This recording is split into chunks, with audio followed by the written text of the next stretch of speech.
Welcome back to the show, guys. With Blizzcon over and the winner of the Overwatch World Cup crowned, it is definitely an exciting time for Blizzard fans. I'm joined now by Blizzard's very own Malik Forte. Malik, man, from doing your own thing all the way back in the Iron Star days, throwback, to the Nerdist, Bleacher Report, and now Blizzard. Man, I feel like we kind of came up together, our paths crossed a lot, and I am so thrilled and honored to have you as a guest on the very first episode of The Meta. Welcome to the show. Dude, it's an honor to be here to kick things off, man. Thank you so much for inviting me.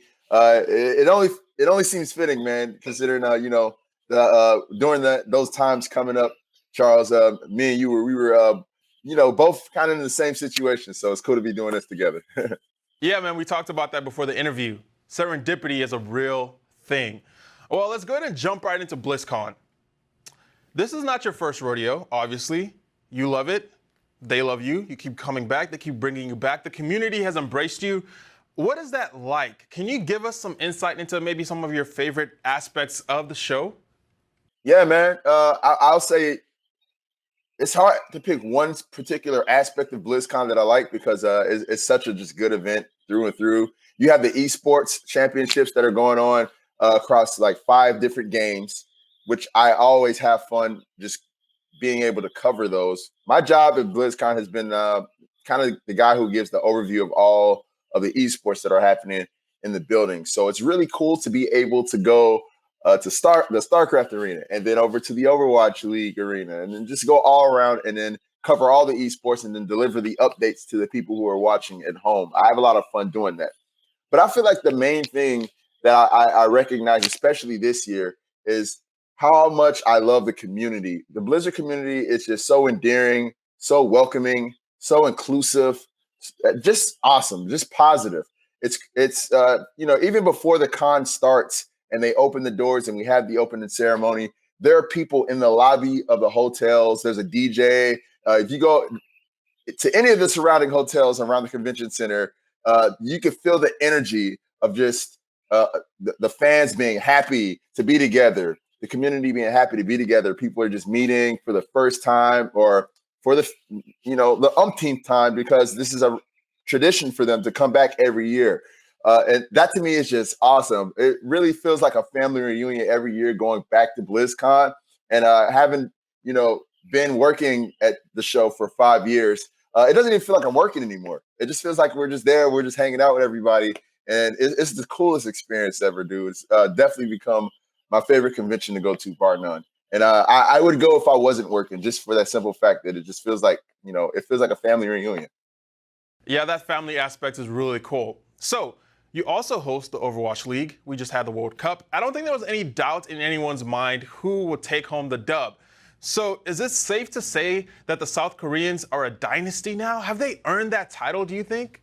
They're definitely the powerhouses of the league. The Korean region has been hand over foot the best. But I do feel like after Overwatch League Season 1, despite the fact that we had an all-Korean roster win, I feel like the skill gap has closed a lot, and we actually got to see that come to play a little bit during the Overwatch World Cup.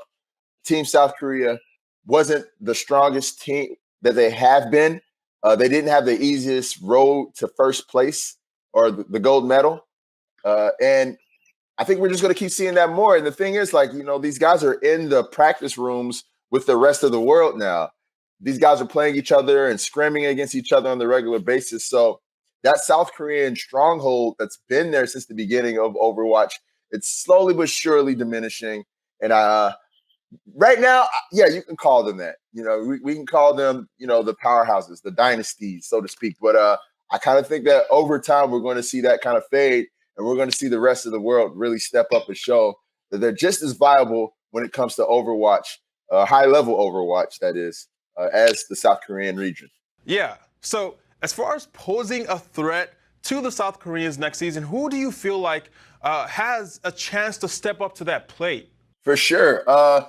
Well, the remaining teams, the teams that are, coming from last year, there's a couple. There's the Houston Outlaws. The Houston Outlaws didn't make the playoffs last year. They barely missed, but that team is full of guys who have the utmost confidence and dedication to making themselves one of the better teams.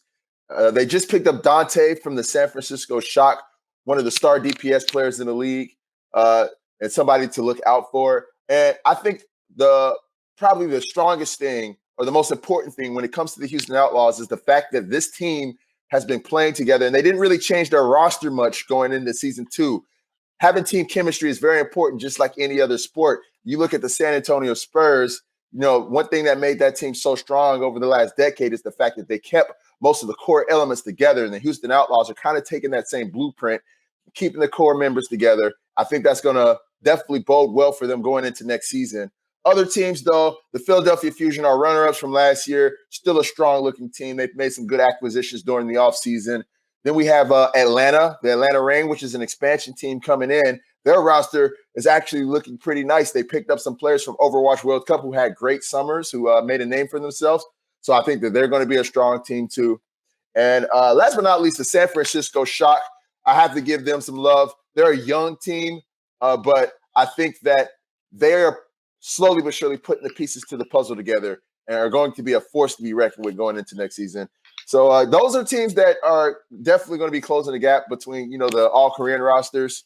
And we have more roster announcements to be made, so there probably will be more. But for anybody who thinks that the Overwatch League is just like a Korean-dominated league, you're sadly mistaken. I think you're going to be surprised going into the 2019 season. You know what, man? I was kind of hoping that you'd have our hometown Houston Outlaws on your list. So pretty excited about that. The Dante pickup was huge. I think that he'll be a really fun addition to that roster. Well, Malik, man, it's been a pleasure having you on the very first episode of The Meta. Thank you so much. Really appreciate it. And really looking forward to the 2019 OWL season. No problem, man. Thanks again for having me, dude. This is awesome. Don't go anywhere, guys. The Meta will be right back.